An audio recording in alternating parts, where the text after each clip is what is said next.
Se kdaj vprašamo, kaj točno naredi en tehnološki izdelek ikono? Danes ne bomo samo naštevali specifikacij Applovega iMaca 5K, sploh ne. Pogledali bomo, kako je ta stvar postala pravi kulturni in oblikovalski fenomen. Digitalni monolit, če hočete, ki je veliko več kot samo seštevek svojih delov. In ta citat, ta res zadane v bistvo, kaj ne? Ne gre za golo naštevanje specifikacij, gre za občutek, za filozofijo, ki je nekako, utkana v samo srce te naprave. Torej, prvi del.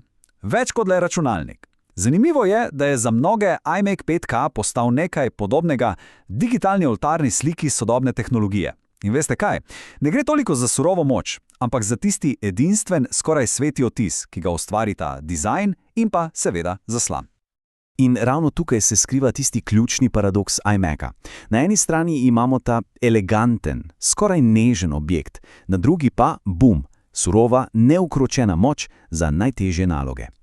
In prav ta dvojnost, ta kontrast, je tisto, kar ga dela tako neverjetno privlačnega. Ok, gremo naprej. Drugi del. Okno v novo resničnost. Zdaj pa pridemo do njegove verjetno najpomembnejše lastnosti, zaslona. To je tisti prvi, najglobši stik z napravo. Izkušnja, ki te resnično spremeni. Poglejmo to številko.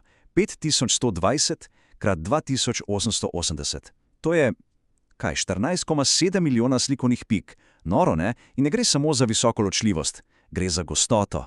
Gostoto, ki ustvari popolnoma novo raven jasnosti in podrobnosti. Ampak te surove številke se potem prevedejo v nekaj, v čisto čustveno izkušnjo. Naš vir to opiše kot občutek, da gledaš skozi portal v nekakšno bolj osredotočeno verzijo resničnosti. Meja med digitalnim in resničnim kar naenkrat postane mehka, skoraj nevidna. Torej, kako se sploh doseže tak učinek? No, ni samo v piksleh, daleč od tega.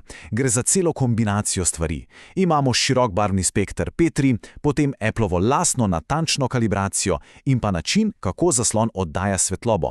Ni agresiven, ne napada oči, ampak jih nekako sprejme. Barve so polne, žive, ampak nikoli, veste tisto, ko so preveč nasičene. Tukaj je vse naravno. Tretji del. Psihologija minimalističnega dizajna. Ok, dovolj o zaslonu. Poglejmo si zdaj fizični objekt. Kako oblika iMaca vpliva na naš delovni prostor in, mogoče še pomembneje, na naš način razmišljanja? Če hočemo razumeti iMac, moramo najprej razumeti nekaj, čemu rečemo holistično oblikovanje. Kaj to pomeni?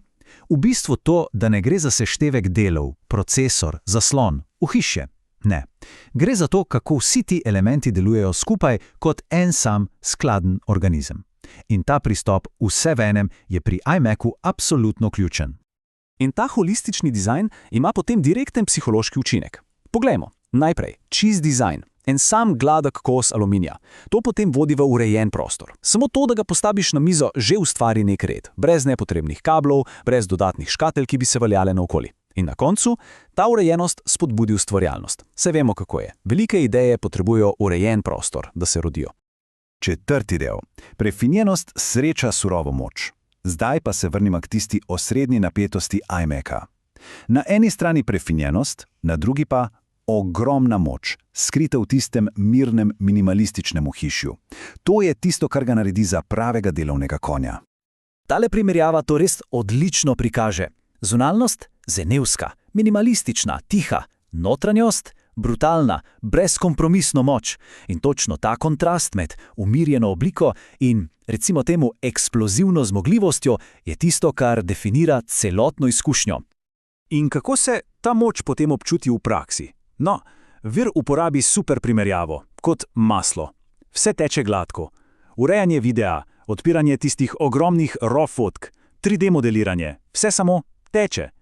Sistem preprosto deluje, brez zatikanja in s tem sprosti misleni prostor, da se lahko osredotočimo na ustvarjanje. In to je res ključna točka. Visoka ločljivost in gladko delovanje nista samo tehnične prednosti. To ima kognitivni učinek. Ko naenkrat vidiš vse podrobnosti, vsak najmanjši odtenek, vsak oster rob in bi ga drugje spregledal, od svojega dela začneš pričakovati več. Naprava te kar nekako potihoma, nezavedno potisne k višjemu standardu. In še zadnji del. Brezčasna ikona oblikovanja. Za konec pa poglejmo, zakaj iMac 5K pravzaprav velja za brezčasen kos tehnologije in kakšen je njegov trajni vpliv.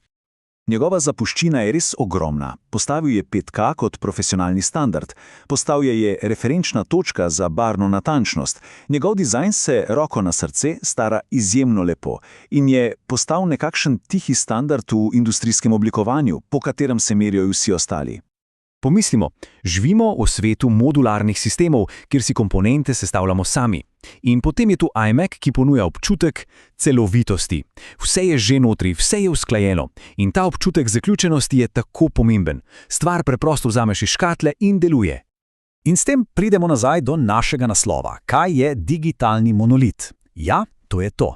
Brezšiven, samozadosten, močan in hkrati tih. To je popoln opis za iMac 5K. Kot neka tiha, a izjemno zmogljiva skulptura na mizi, ki je vedno pripravljena na delo. In mogoče je to tista zadnja misel. V današnjem hrupnem svetu je tiha, popolna naprava presenetljivo dragocena. iMac 5K ni samo tehnološki dosežek. Njegova vrednost je v tišini, v preprostosti in v tisti premišljeni popolnosti. Na nek način je to res eden najlepših primerov sodelovanja med človekom in strojem.